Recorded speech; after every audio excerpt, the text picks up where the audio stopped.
Les amis, attention, une légende dans Propriété à tout prix. Alpha Blondy est avec nous. Bonjour Alpha. Bonjour. On dit quoi? Bonjour Alpha Blondy, on dit quoi?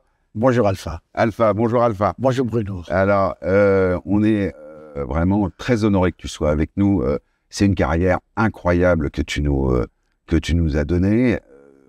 Depuis 82, il y a une histoire magique qui se passe dans les années 80.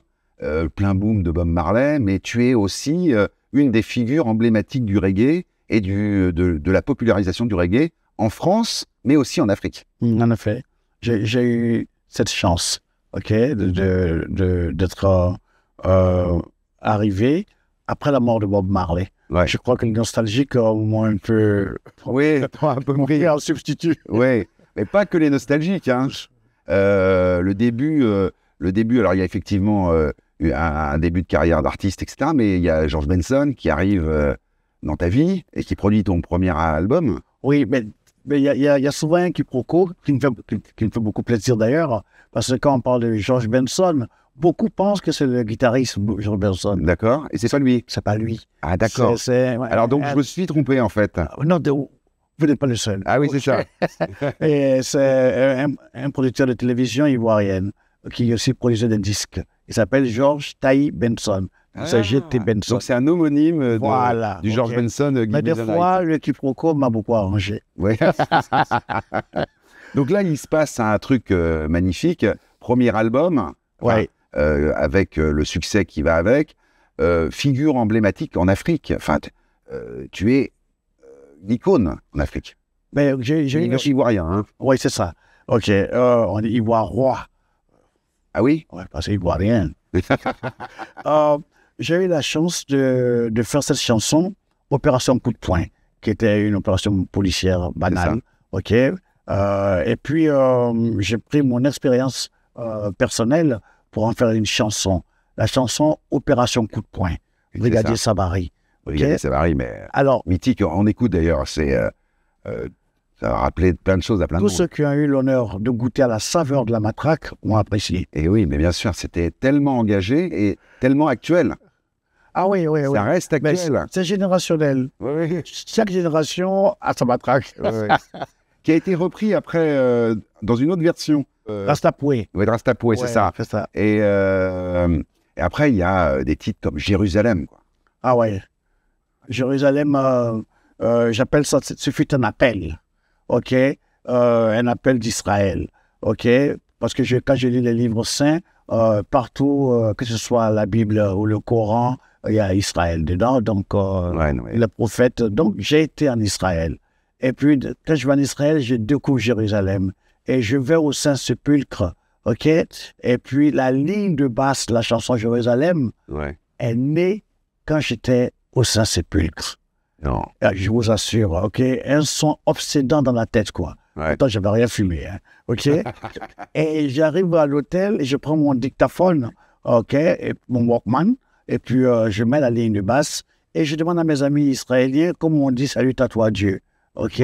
Baruch Abba Yerushalayim. Non, Baruch Ata Adonai. Et puis. C'est le début de la chanson. Hein, c'est ça, c'est ça. Tu parles en hébreu. En prière. OK? Baruch Ata Adonai, Baruch Abba Yerushalayim. Ils m'apprennent à bien prononcer. OK? Et comme je suis très croyant, OK? Je pense que le début de la chanson avec une prière, une louange à Dieu, a contribué au décollage de la chanson. Oui, c'est ça. Alors, merci. Avant, il y a I Wish You Were Here. Yeah. Bon, nice.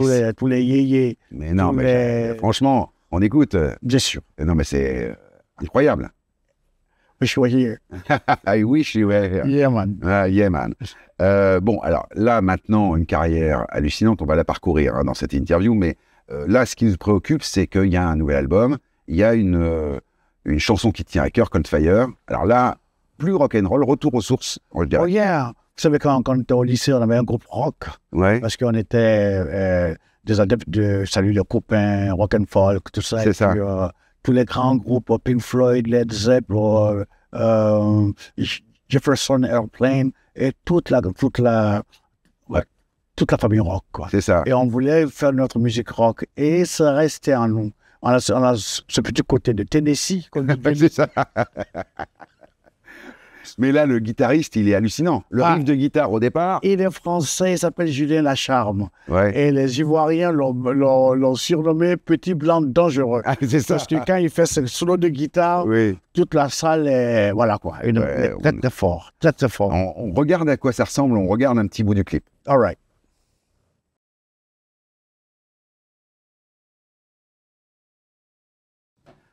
L'histoire du clip, peut-être que tu... Là, les images, bon, alors on avait envie de se lever, hein, danser. Hein. C'est la folie quand tu joues ce morceau sur scène. On n'a pas encore joué sur scène. Vous ne l'avez pas encore joué. Voilà, quand on va commencer la tournée européenne, voilà, on va leur faire... Non, mais quand je disais ça, en fait, je pensais à tous les morceaux, tous les concerts que tu as fait dans ta carrière. Ah ouais. Et, toutes les plus grandes scènes mondiales. C'est des moments de partage inoubliables. Ouais. OK. Comme nous sommes des tisserands de rêves, des tisserands d'amour, des tisserands d'espoir, on a la chance d'avoir un public fidèle. Ouais, c'est ça. Et quand tu vois ce que ce public te donne comme amour et ce que tu donnes aussi, attends, qu'est-ce qu'on peut demander plus? C'est quoi ton plus beau souvenir de concert? Est-ce que tu as... J'en ai trois. Ah bah trois, bah écoute, on a le temps. On a le temps. Alors, il y a le premier, c'est en Côte d'Ivoire, au stade Houphouët-Boigny. OK. Pour un débutant, voilà, je ne te dis pas quoi, les gens qui tremblent et tout, malgré le trac. Ouais. OK. Et la deuxième, c'est Alpha qui arrive au Zénith à Paris. OK. Oui. Alors, complet. le Gaou complet, tu vois, qui vient découvrir Paris. Et puis la salle est bourrée. Moi qui suis Black Panther, tu comprends, Africa, les blancs sont mauvais. OK, allez, on y va.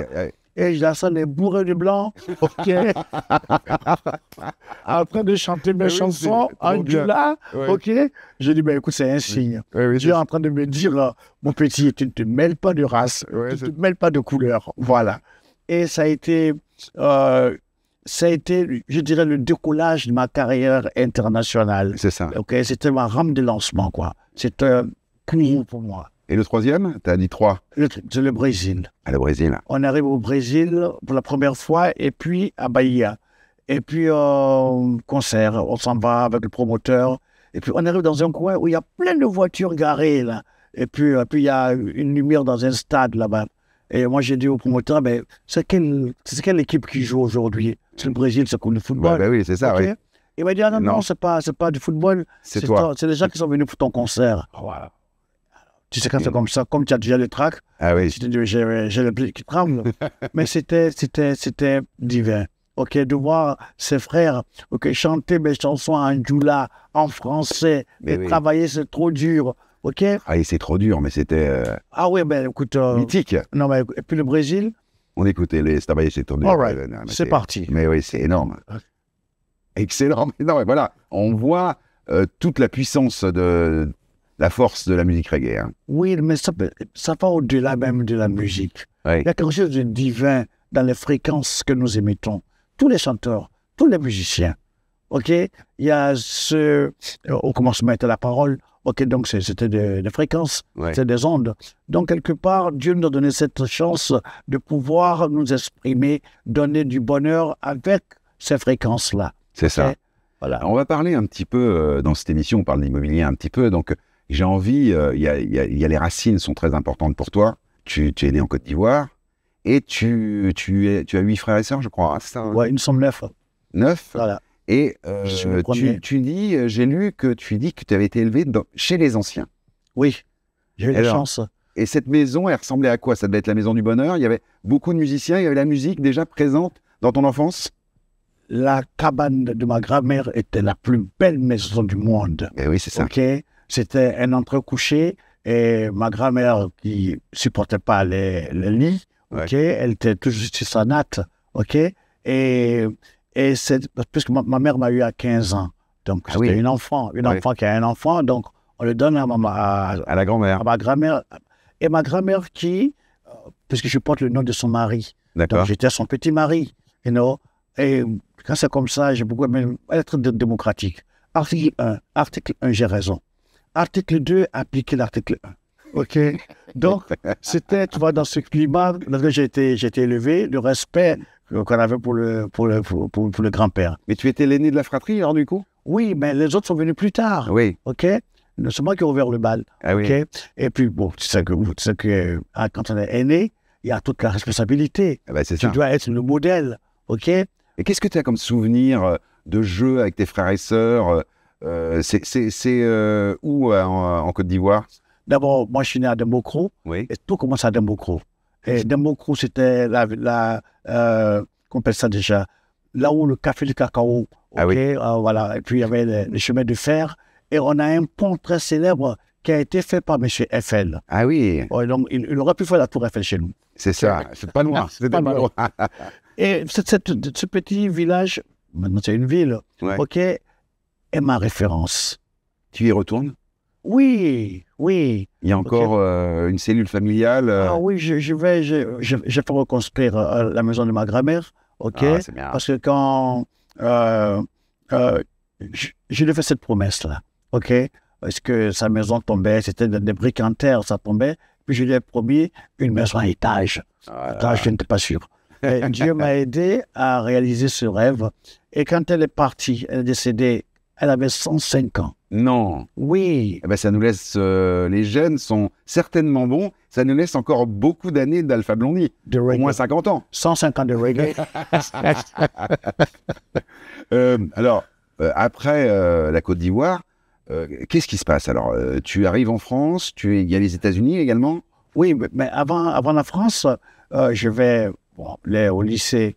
Je pense que le prof était jaloux. Parce Ouais. que nous, on jouait dans les boîtes de nuit. Ouais. On sautait le mur, la clôture pour aller jouer en boîte. Ouais. Et puis donc, du coup, ça se ressentait dans le travail. Et un jour, les profs m'ont dit d'aller voir là-bas s'ils y étaient. Oui. Ils m'ont dit de dégager. Bon, alors, je suis parti au Libéria. D'accord. Et les salauds, ils n'y étaient pas. Ah ouais. OK. Et je suis revenu en Côte d'Ivoire. Et puis, comme j'avais un amour de collège, Fanta Diallo, Suisse Fanta Diallo, c'était vraiment, tu vois, la fille qui m'a initié à l'amour vrai. OK, Ah oui. L'amour vrai, c'est quand tu n'as rien et que tu n'as que d'un coup, des tu promesses. découvres. Alors. Voilà. OK. Et t'as Et- inspiré sur tes premiers titres? Mais Suite Fanta Diallo. C'est OK. Donc, voilà, elle, son grand frère étudiait aux États-Unis. OK. Dans le Massachusetts. Ouais. Et puis, elle a été là-bas en vacances. Donc, elle m'a envoyé des images des États-Unis, sans compter ce que moi, déjà, j'avais dans le copain et tout ça.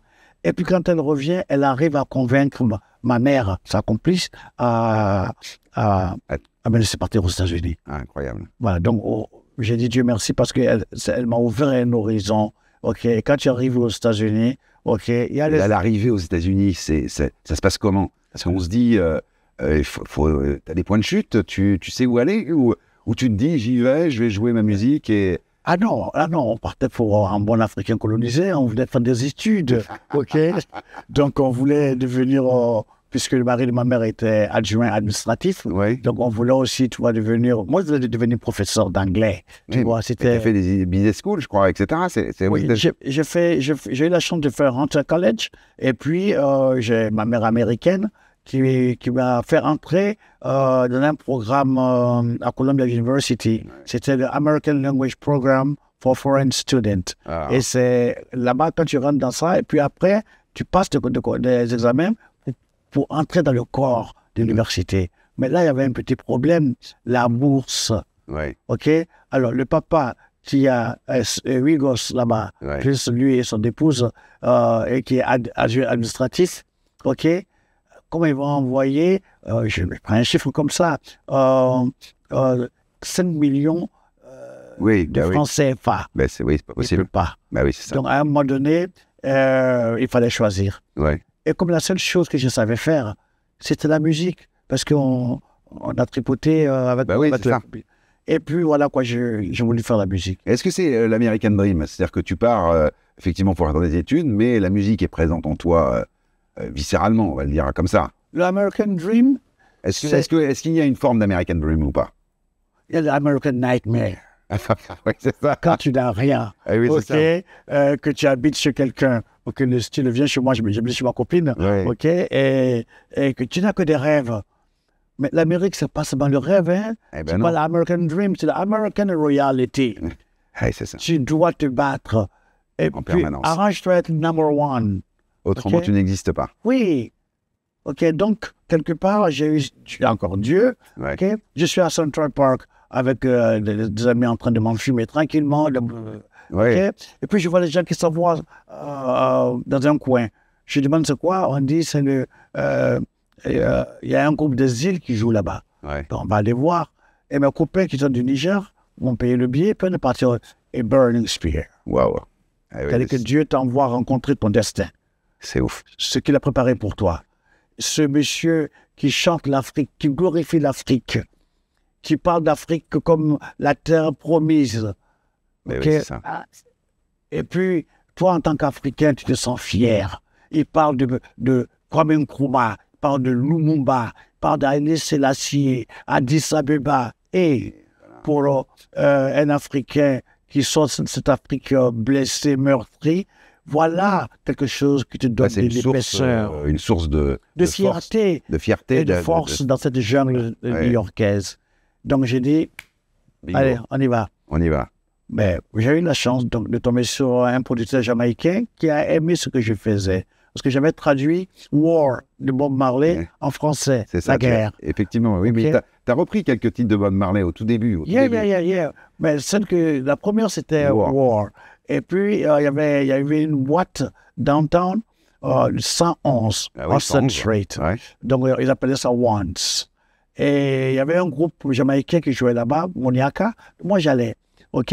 Et puis, j'ai négocié. Ils m'ont accompagné pour faire Ouais. War. C'est plus facile. Génial. Et Ça doit être des souvenirs incroyables, ça, parce que c'est vraiment le début de l'histoire, là. On sent. oui, les gens croyaient que c'était en langue africaine. Je n'ai pas dit le contraire. Bah non, Tant que ça passe, c'est bon. OK. Et à New Mais- York, t'as mis tout alors? J'habite chez une amie jamaïcaine. Ah, chez une OK? copine. T'habites Oui, chez une copine, c'est voilà. C'est ça. ça? Ouais. Écoutez, Bah oui. quand on est au chômage, par contre, après, j'ai travaillé comme coursier, Ah, d'accord. OK, à Manhattan. OK? Ça s'appelait Choice Messenger. Waouh. OK? À pied. À pied. Et quand, oui. quand tu dois traverser New York à pied, Manhattan à pied, tu as oui, besoin de stimulants. Ouais, OK? c'est ça. Bon, alors, après, bon, du coup, l'aventure américaine. Et alors là, après, ça devient planétaire, finalement. Le succès arrive et les concerts. Là, qu'est-ce qui se passe au niveau de chez toi? Où tu habites à ce moment-là? Est-ce que tu es quelqu'un qui habite dans un endroit particulier ou alors, compte tenu un peu de cette carrière incroyable, tu as des points de chute un peu partout? Non. Je suis resté fidèle à mon cocotier. Abidjan. Abidjan. OK. Tu Voilà. habites Abidjan. J'habite à Abidjan, OK? Et puis, Une ville incroyable. Hein. comme on dit, Abidjan est le plus doux au monde. Oui. OK? Et même Paris sait qu'Abidjan est le plus doux au monde. Abidjan, parce que j'ai mes repères. Et puis, j'aime être là parce que je fais le plein d'énergie. Ouais. OK? Est-ce que tu es à la maison de tes rêves à Abidjan aujourd'hui? Est-ce que Oh oui. ça ressemble à quoi chez Alpha Blondy? Comment c'est quoi ton univers? Ah ben écoutez, j'ai construit une maison qui est plus que la maison de mes rêves. Ah oui. OK? C'est mon nid d'amour. OK? C'est mon cradle. OK? Mon berceau.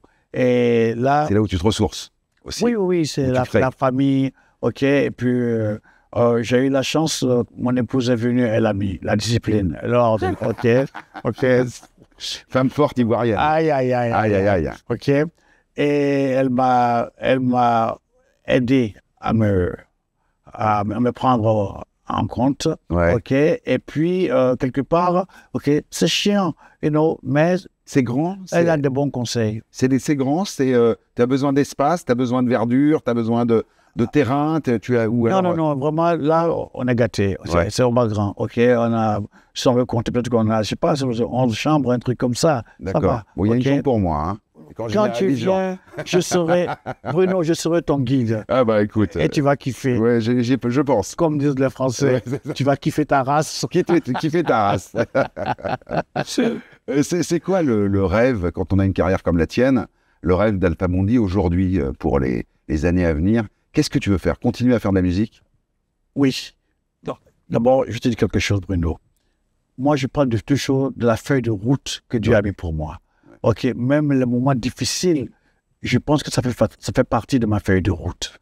Donc, aujourd'hui, tout va bien. Toi et moi, on est assis là. Ouais. C'était prévu peut-être. OK? C'était écrit. Et puis, voilà, demain, OK, appartient à Dieu. OK? Et par la grâce de Dieu, Dieu ouvrira les portes qu'il voudra. Et le rêve que j'ai au fond de moi, il le sait. J'ai envie de faire beaucoup de jolies chansons, donner beaucoup de bonheur, beaucoup de plaisir et beaucoup d'amour. Ouais. Pour être chanteur, de faire de la musique, il faut avoir beaucoup d'amour. Mais oui, c'est ça. OK? Mais c'est incroyable. Parce que tous les musiciens ont beaucoup d'amour à donner. Tous. Ben oui, oui. Et la communion avec le public, ton public, il communie avec toi. Alors, tu parlais de religion, etc. Il y a une forme de communion. Hein. Les gens chantent tes chansons, ils connaissent les paroles. Enfin, c'est un truc. C'est ce que je disais un jour à un journaliste. J'ai dit, moi, j'ai pris Dieu en flagrant délit d'existence. Bon. Le public. Ouais. Voilà des blancs très blancs qui ne comprennent pas Djoula. Ben oui. Et puis ils sont versés là. Hein, c'est la langue ivoirienne. Le Djoula, ok. Ouais, c'est ça. Okay. Même quand tu chantes en baoulé, c'est une langue ivoirienne. Voici des blancs qui chantent en chœur avec toi. Incroyable. Et puis tu regardes là, tu commences à les soupçonner là. C'est louche. Ou c'est louche là. Oui. Voilà Dieu qui est déguisé là, oui. ok, et qui prend son pied. Parce que c'est lui qui est l'inspirateur suprême. Donc il sent ce que tu es en train de dire. Eh oui, c'est ça. Parce que sa réaction, ok, comment tu peux comprendre que le français là-bas à la campagne, ok, qui ne comprend pas la langue africaine, oui, c'est ça, ouais. puisse danser avec autant de joie, autant de vigueur sur les chansons. Ben oui. Donc c'est incompréhensible. C'est compréhensible. C'est le côté divin de la chose. C'est le côté divin. C'est le côté divin de la musique, ok? Parce que la musique, en vérité, la musique est un don de Dieu. Ben c'est vrai, c'est vrai. Tu composes toutes tes musiques? Oui. Oui. Oui. Les paroles, c'est toi qui écris également? Tu participes à l'écriture? Oui, je préfère. Ouais. Bah oui, c'est ça. Parce que, comme on dirait, j'ai un gros sur le cœur. Alors, il y a Coldfire. L'actualité, c'est Coldfire. Yeah. Et alors, il y a un autre titre qui est tient à cœur également. Je ne sais rien et je ne suis pas fâché. Ouais. Écoute, je ne sais rien, mon frère Bruno, quand tu sors d'un divorce, ok, où tu te culpabilises à un moment donné, qu'est-ce que j'ai encore merdé ou quoi? T'es vraiment un bon à rien, tu comprends? C'est pas le cas. Tu te mets en cause, c'est ça. Parce que toutes tes convictions s'effritent, ok? Oui, c'est s'évanouit ça. Tu te dis, tiens, qu'est-ce qui s'est passé? Qu'est-ce qui n'a pas marché? Pourtant, j'ai l'impression d'avoir tout fait pour que ça marche, ok? Et puis, des fois, tu es tellement triste que tu te pinces pour voir si tu n'es pas mort par hasard. Et puis, il y a quelqu'un encore que Dieu t'envoie. Et qui remet les choses en place. Je te dis. Et donc, il vient comme le style, bon, écoute, la récréation a trop duré, allez, on y va. Et oui, c'est ça. Et puis, tu ne discutes pas. Ah non. Parce que là où tu m'amènes là, peut pas être pire que ce que je vis. C'est ça. Ok? Voilà. La remontée. Là, tu écris une chanson comme Je ne sais rien. Tout ce que j'avais cru savoir, c'est que j'avais rien compris à la vie. Bon, alors là, il y a une tournée, on en parlait un peu en antenne. Tu vas aller partout. Tu me parlais de Sri Lanka, du Sri Lanka, Hollande, Venezuela, peut-être Brésil. Wow. Ok. Et puis il y a le No Logo en France. Ok. On a réduit un peu le nombre de concerts. Parce que. Non, mais à une époque, c'était combien de jours de concerts par an? C'était énorme. Et okay. Ça. Tu n'arrives pas à la maison, tu ne vois pas les enfants. Ok. Tu amènes des cadeaux. Mais les cadeaux ne remplacent pas ta présence. Et l'amour. Okay. L'amour. Les enfants, ça grandit à une telle vitesse. Ok. Et puis tu viens un jour, tu te réveilles, tu regardes ta montre. Il a 18 ans. Il est 15 ans moins l'écart. Et oui, c'est ça. Ok. Et tu vois que l'enfant que tu as laissé est devenu une jeune fille ou bien un homme. Ok. Là, maintenant, je voudrais me concentrer sur mon fils Abraham, celui que Dieu m'a confié. Ok. Il a 5 ans et des fois on a des discussions sérieuses et houleuses. Ok.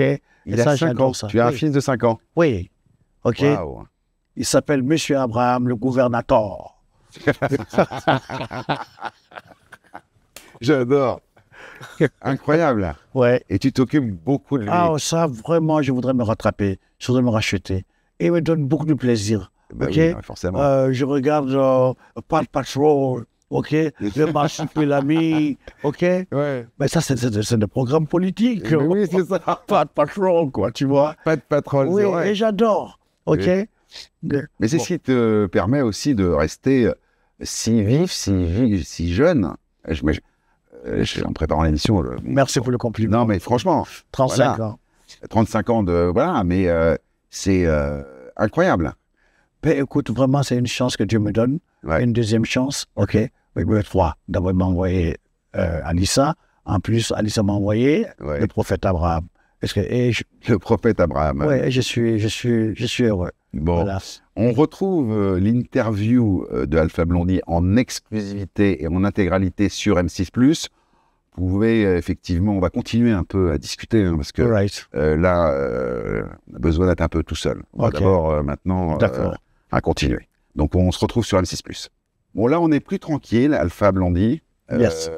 Exclusivité propriété à tout prix. La légende est avec nous. On est sur les réseaux sociaux, sur Internet, M6+. La télé, maintenant, ne se consomme plus comme avant. Mm. Et on a, je dirais, la formidable chance de pouvoir être vu 24 sur 24 Mhm. par tout le monde. Mhm. Et c'est incroyable. Est-ce que tu as pris le virage technologique en tant que musicien des années 70, enfin 80 plutôt Est-ce que tu as réussi à prendre le virage? Moi, je suis resté télégivore. Oui, c'est ça. C'est ma génération. Et mon épouse, elle connaît mieux les réseaux sociaux. OK? Ouais. Et donc, Parce quelque que part, tu cartonnes sur les réseaux. Hein. ouais, elle C'est elle m'initie. qui s'en occupe. Ah oui, oui, oui. Alors là, voilà. Et je trouve que ça a créé un lien, ça a rapproché le monde. Ouais. Et ça a libéré la parole. Et puis, c'est... C'est une communication plus la directe. planète est réduite à un petit village, C'est ça. OK? Et, c'est comme un grain de sable dans l'univers. Mais est-ce que tu connais les chiffres? Tu sais par combien de personnes tu es suivi sur les plateformes de streaming, Non. genre Non. Deezer, Spotify, Non. etc. Non, je ne connais pas. Chaque fois, presque 1 million. 1 million de personnes qui te suivent sur les plateformes. Je ne sais pas, OK? C'est Tu sais- incroyable. Tu sais, Bruno, nous, on est au travail, Ouais. OK? Maintenant, vraiment, ceux qui nous suivent, Dieu merci. Parce que c'est eux qui nous ont construits. C'est eux qui ont fait de nous ce que nous sommes. Donc, quelque part, nous leur serons redevables, OK? Dans le travail que nous faisons, on dit ce n'est pas la couronne qui fait le roi. Ce sont les mains qui ont posé la couronne sur la tête du roi, C'est vrai. C'est vrai. pour le roi. Et le Donc, public est... C'est eux qui nous ont posé la couronne sur la tête. Et donc, on n'a pas de course et on leur dit merci. On leur dira jamais assez merci pour cet amour qu'ils nous ont donné. Alors, j'aimerais aussi qu'on parle, parce que, bon, tu es reconnu comme musicien, hein. Il y a Taratata qui est une émission un peu mythique sur la musique. Tu as Oui. participé souvent hein, à cette émission. Taratata, une seule fois. Non, mais alors, je sais pas, je m'en rappelle. Ouais. Oui, J'ai l'impression que l'émission que j'ai revisionnée, là, Moi, j'adore Taratata. mais c'était génial. Ouais, j'adore Taratata parce que tu Le feu, découvres c'était le feu. oui, Alicia Keys, Ouais. des musiciens auxquels tu n'as pas rêvé Oui. voir, quoi, tu vois. Et puis ils sont là. Et puis Nagui a créé un climat, tu comprends, non? C'est vraiment très live et j'adore. Oui, Ok. oui, non, c'est vraiment... j'ai revu l'émission, je crois que tu en avais fait plusieurs, tu vois. Non, Parce que quand j'ai vu le truc, je me suis dit, mais c'est un habitué de l'émission. C'est mon petit frère Tikenja qui est souvent passé, oui, voilà. You know. Bon, Alpha, merci beaucoup pour cet entretien. Merci, Franchement, Bruno. quand on voit continue à nous faire rêver et à nous faire danser sur les sons rock, reggae, jamaïcains. Merci. Et franchement, ça a été un grand, grand plaisir. Merci, mon frère Bruno. Voilà. Merci. Merci. OK.